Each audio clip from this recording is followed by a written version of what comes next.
Welcome, welcome, welcome. Can you imagine we are at episode 4 in the Purposeful Women series?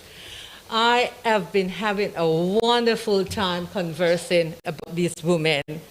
I hope you have been enjoying our conversations too. And it has been such a joy to just sit around the table and just chat with these women. I am just so blessed.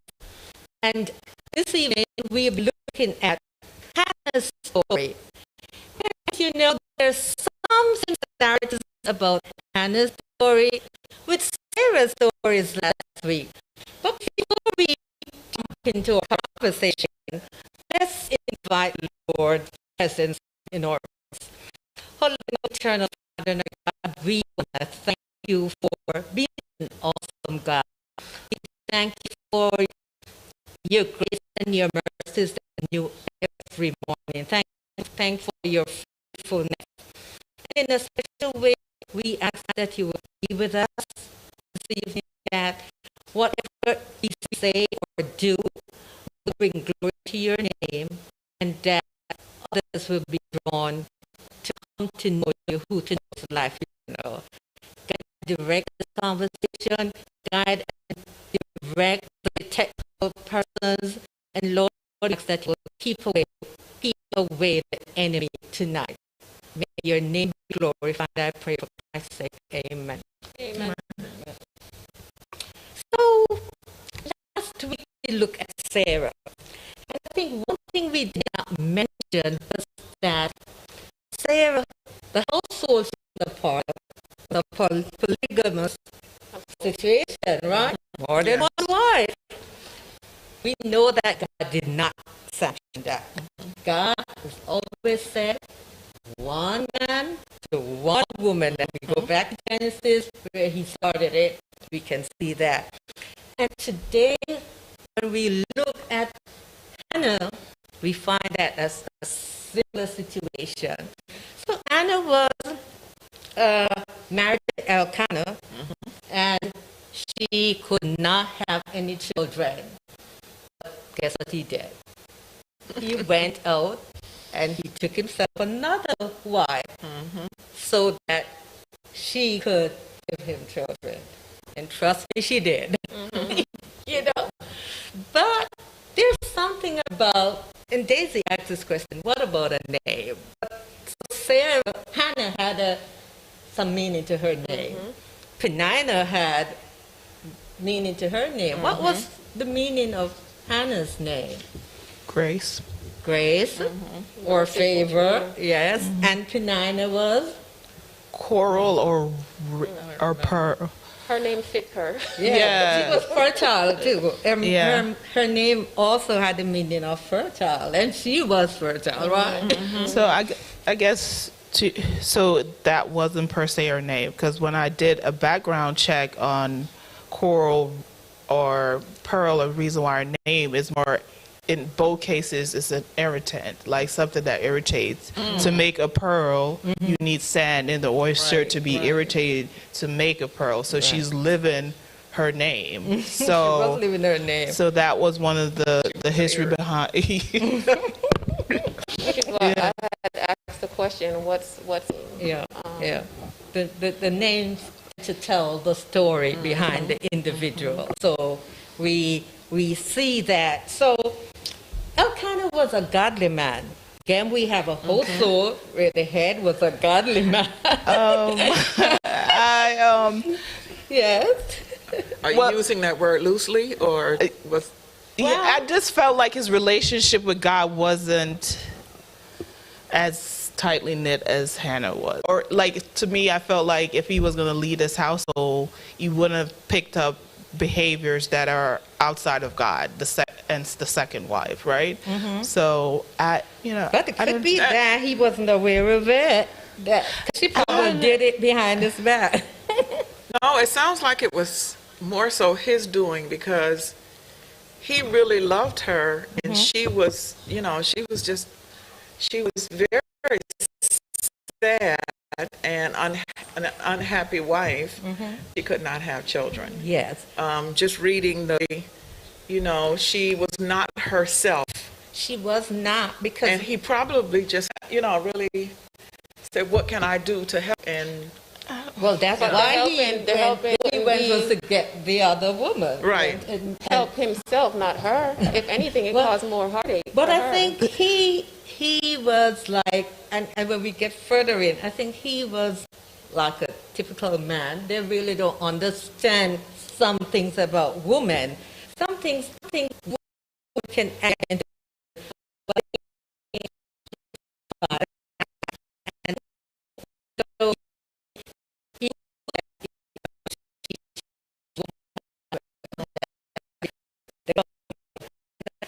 that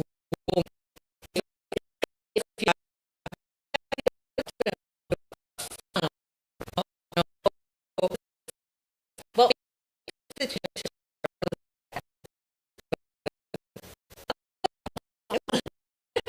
Irritated.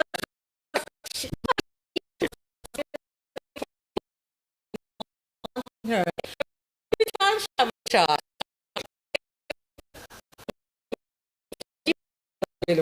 She would have a child. Just as if just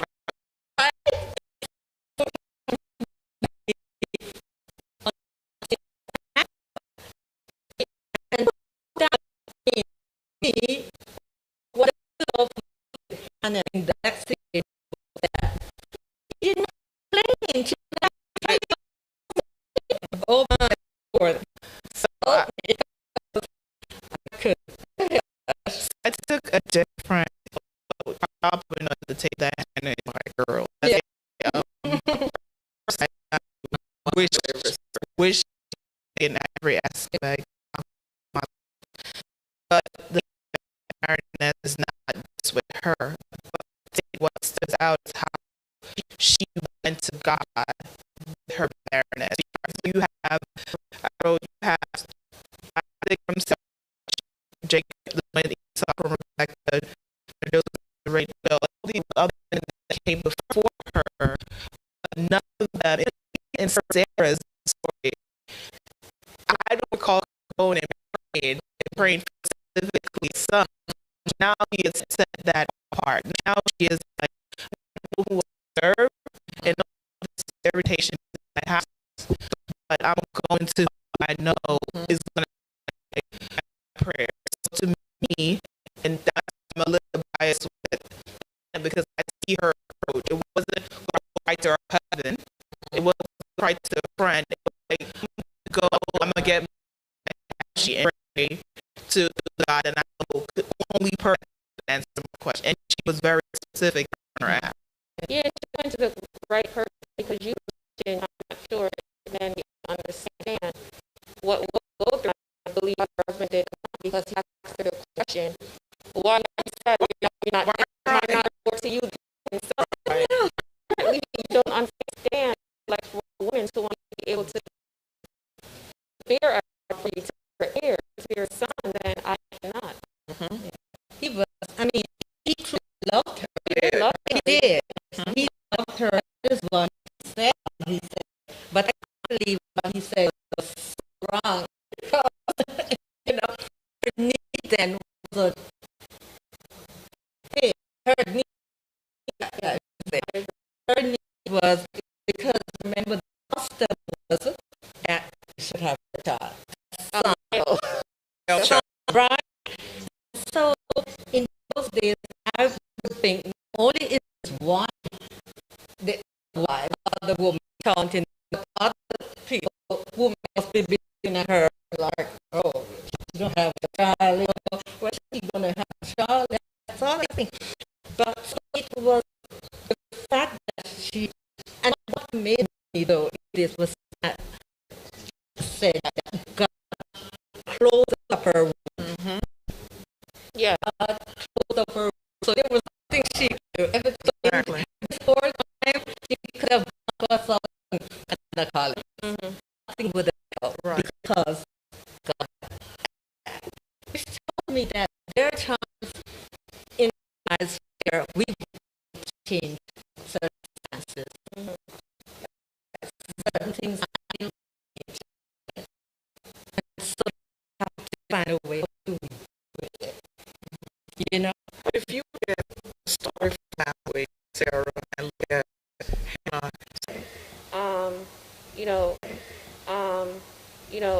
remember her, and she said, then I will give him unto the Lord all the days of his life, and no razor shall come upon his head.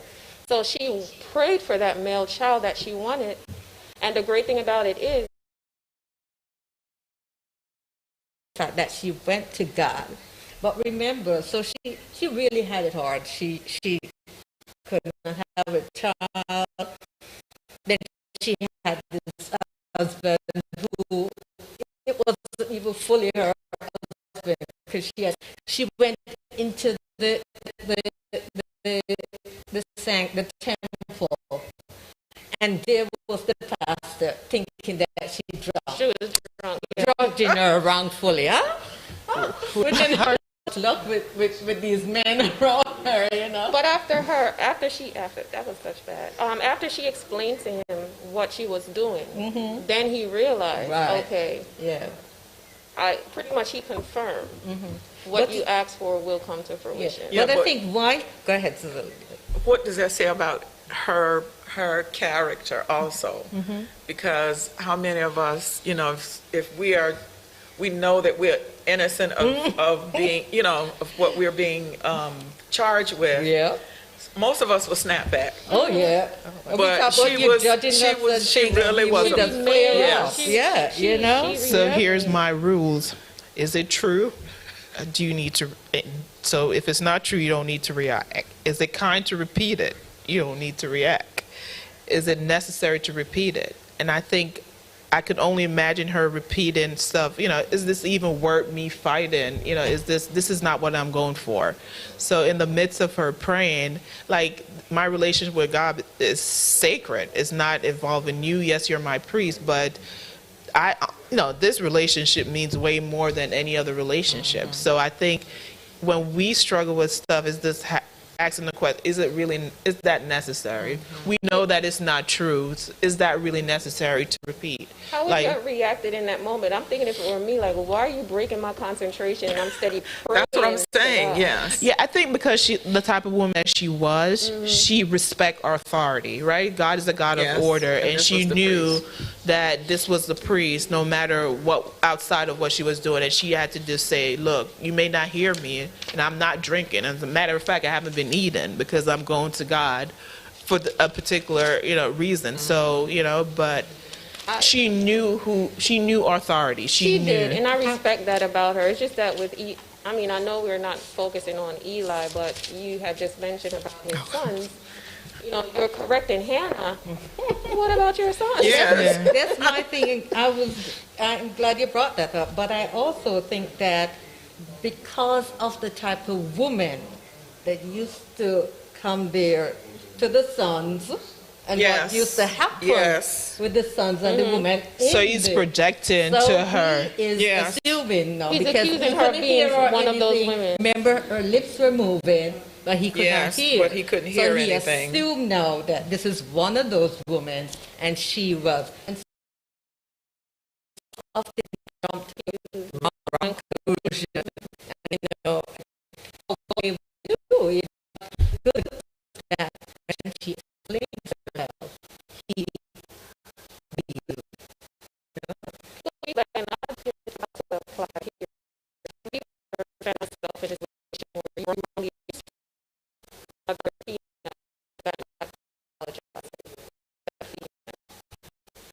I'm sure I have this. Yeah. And I believe in talking about and saying, even if I know that I'm wrong, I am almost expressing that. Yeah. I don't know, but let's do this. One thing that I like about Hannah, like this speech for her, her saying,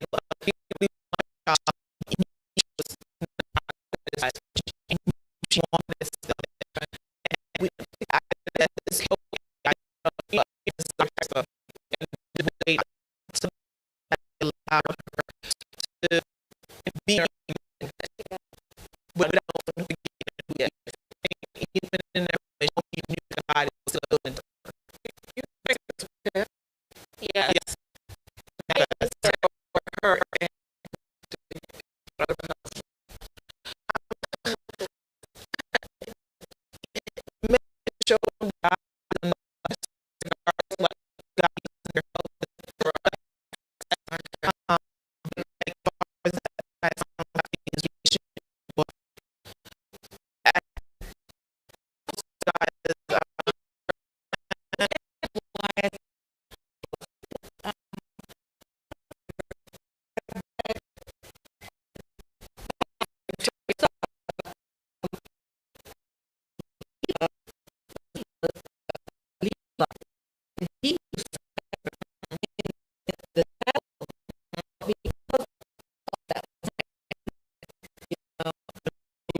He was,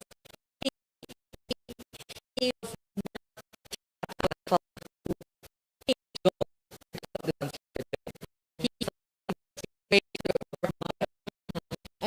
he should have done it for you. And they couldn't do it. Oh, he wanted it. They were in those days. They wanted you Back I know it was and put it like I know I don't the false story God did not for the next teacher and available to lead with. Instead of finding a here go over here your wound to my power first to baby before people promise this back to it, his own him God. Yeah, That trusted it would be I go to see if he have to share what I there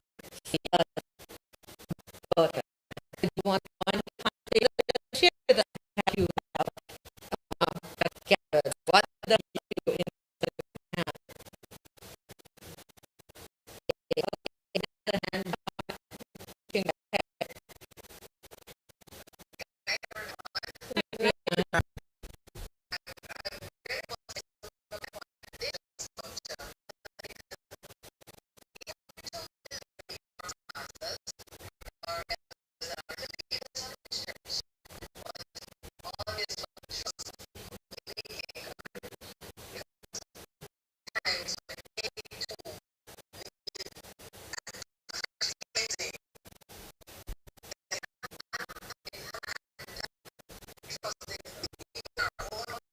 prayed the kind of prayers that she had, right? And she wouldn't have been so blessed as well. Thank you. Thank you.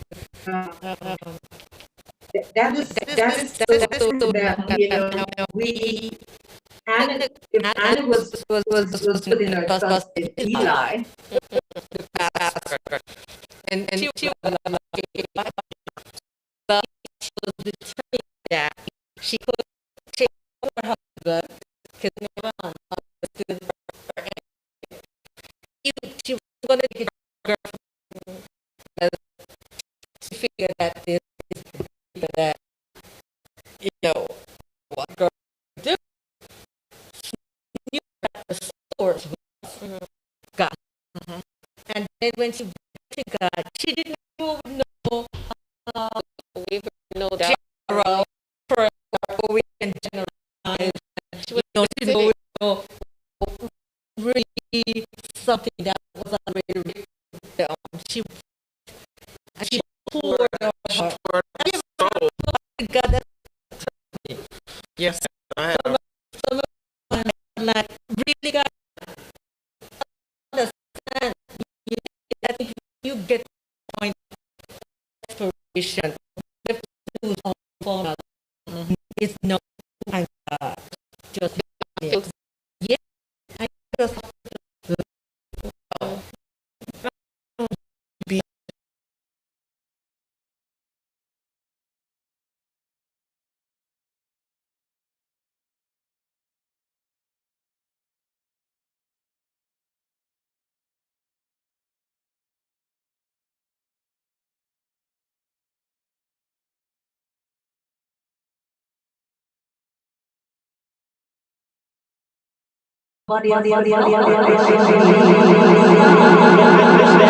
I'm saying her consistent prayer, not that she wasn't praying at home, she was at the church at this time, but she is, I stand firm. I really think that her prayers, whether it's of desperation or praise, have the same intense emotion that we should bring to God at all times. Yeah. No, go ahead. No, but I hear both sides, and I understand why you're saying it. I understand why Sister P said it. And I think why Sister P said it, and correct me if I'm wrong, is that very same night or the day after, the same night, her countenance changed. When she left, she started eating, and then her husband knew her, and then she conceived. So I'm assuming that's why you said it wasn't that she wasn't praying before. I'm sure all those years she has been praying to God, crying out to God. But this was the point where it was like, God, you gotta do something. So I have a question. So when you pray to God and you get what, He bless you with the best. Yeah. Your prayer intensity is not the same of going in and praying. No, man. It can it's the same level because no, you're rejoicing. So that's my point. So I'm saying that I agree with you that the rejoicing was as intense, but I'm saying it's not that. I'm thinking it was different. That was different. Every prayer, every day, every time. Because she was a praying woman, and we can see that from how she taught her son. He picked up that same pattern, which tells us that we all remember she took this child when she weaned him, and usually it's around age 3. Yeah. You mean when they're weak? Yes. Yes.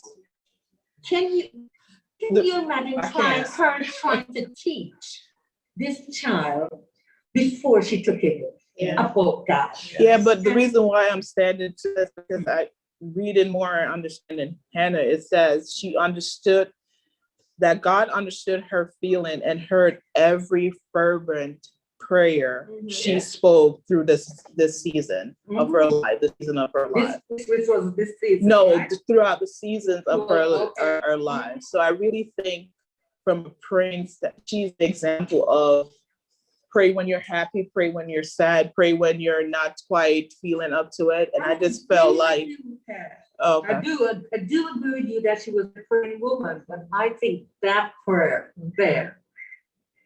I do too. I think that prayer, because I know there have been times, and I'm not comparing myself to Hannah at all, but when my heart is heavy, and I really, really want God to hear me, it's the prayers just is different. It is laying out your soul before God. It is like getting on your face, laying yourself, just prostrate yourself out and, and asking God. The ugly cry, exactly. That's what I was thinking when I read the story of Hannah, that she was just at a point where she just had to lay it all out there. Yeah. And even if she looked like she was drunk, if that's, she didn't care. She didn't care how she looked. She didn't care. When you look at 1 Samuel 1, verse 10 and 11, and it says, and she was in bitterness of soul and prayed to the Lord and wept in anguish. Then she made a vow and said, O Lord of hosts, if you will indeed look on the affliction of your maidservant and remember me and not forget your maidservant, but will give your maidservant a male child, then I will give him to the Lord all the days of his life, and no razor shall come upon his head. In bitterness of soul and anguish, she was crying out to the Lord. Yeah, that speaks volumes. And also you mentioned that she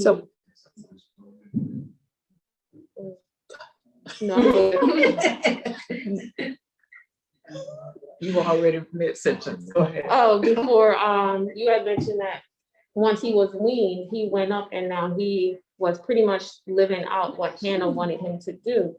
She only saw him, what, once a year? Once a year after that. Can you imagine crying out to God, asking for this child? And yes, she said, I lent him to you. And we know if you lend him something, you're expecting You expect that to thing get to it come back. back. And to only see him once a year, and I think every year she made him a But she said all the days of his life.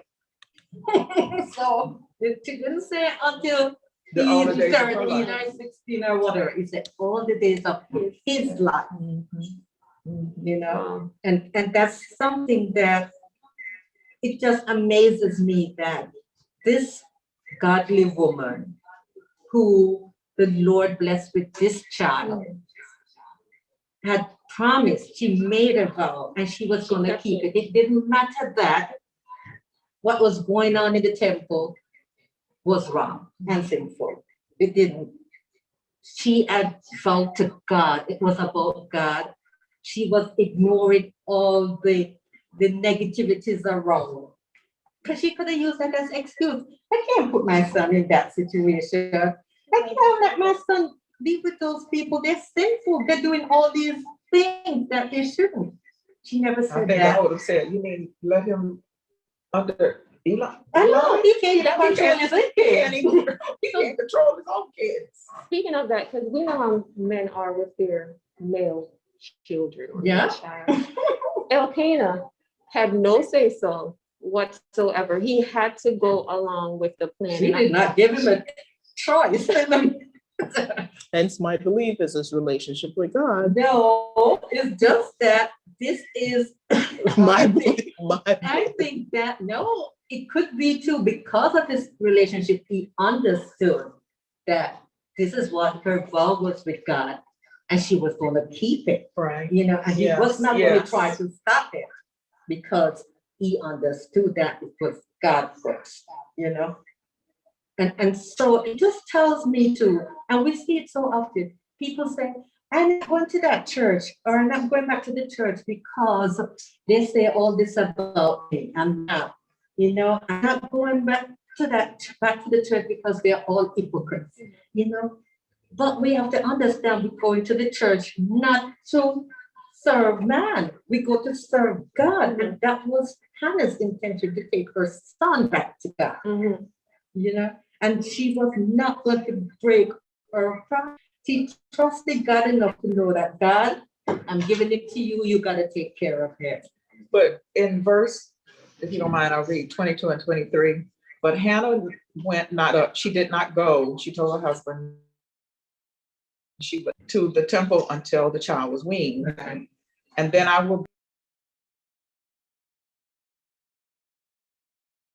Husband said unto her, do what seemeth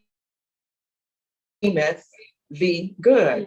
Tarry until thou have weaned him. Only the Lord established his word. So the woman goes and gave her son suck until she weaned. Yeah.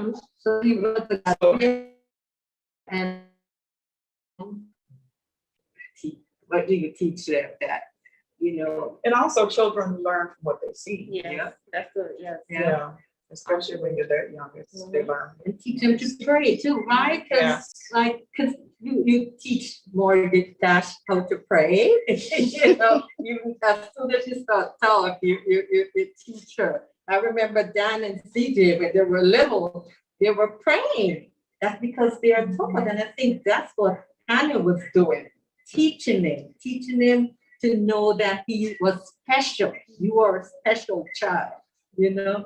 And so that when he went, the influence of the negativities around him, he was able to withstand because he was telling him, focus on God. And I believe that every year she goes, That she saw him.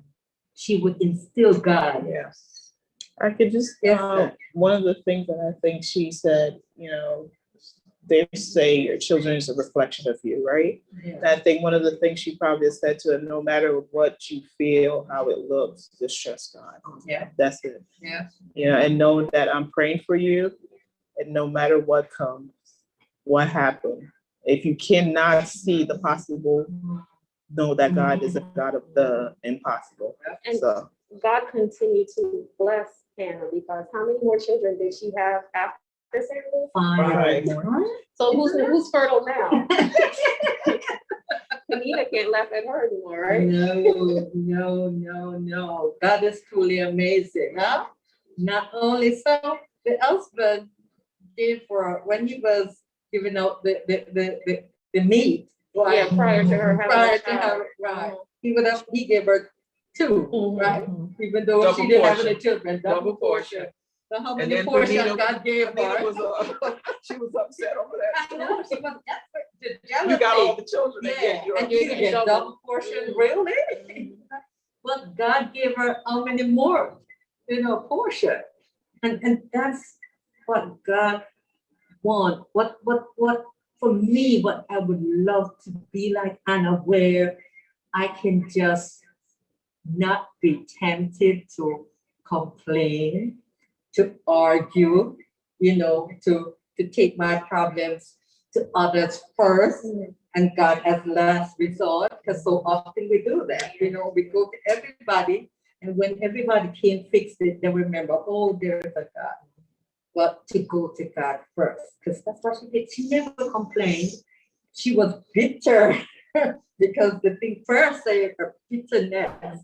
She kept it in, but she spoke to God only. So God understood what she was going around. But I love her rejoice in prayer. And I connect to it. And this is why, I was like, the prayer, I felt her heart in that prayer as well. So not only in the crying and asking, but I felt her rejoicing in what you have done. Yes. So she might have done the ugly cry and spill out the hardest prayer ever, but I also felt she came back and she poured out everything that she had in her, rejoicing in this God that she trusts.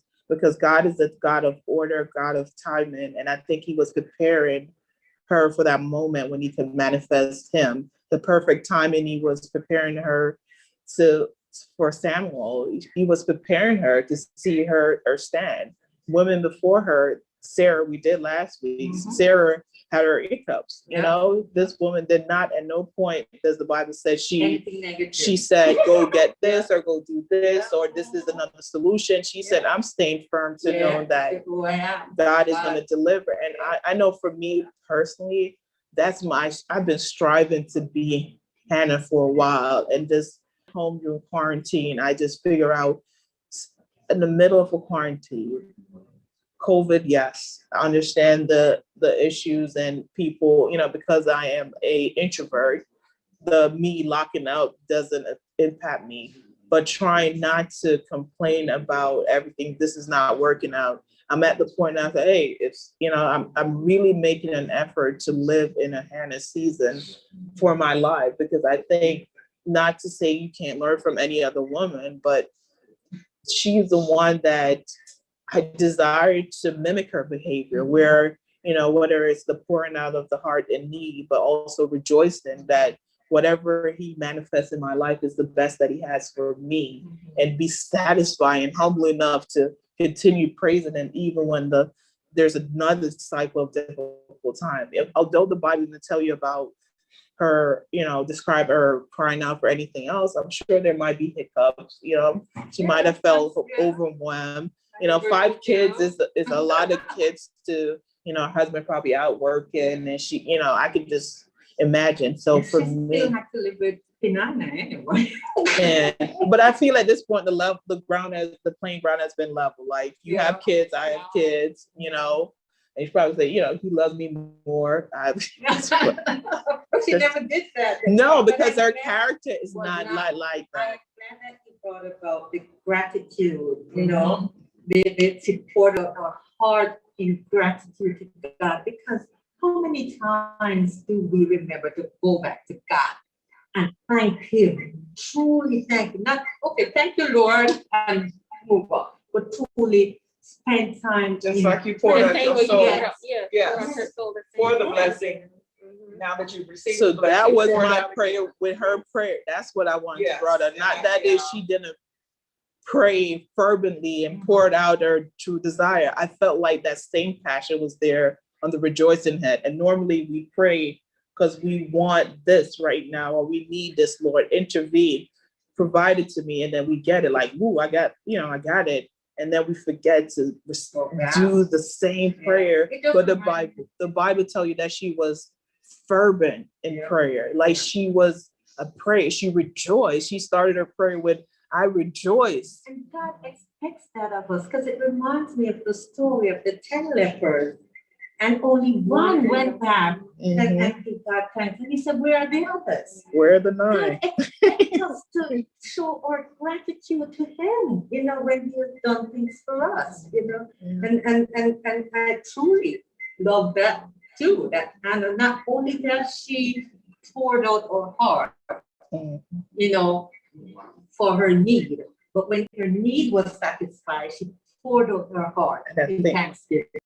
And I think that's why God kept on blessing her, because she was consistent. I think, like I probably spoke to you guys individually and tell you that this is my lady. You know, I could sit here for hours and just like look at different angles and just hearing different perspective. Like I didn't think about that. Now to go back and read her story, to which I've probably, to be honest, it's probably the most read story I've done from like a woman of the Bible. And, you know, it's because I felt in those 2 chapters in the Bible, her story was so wholesome of how a woman should live. And I always think about what as women are we doing differently now that she wasn't. And you alluded to it, we complain, we don't realize how blessed we are at times. And I said, I think that as women, we have a calling on our lives by God.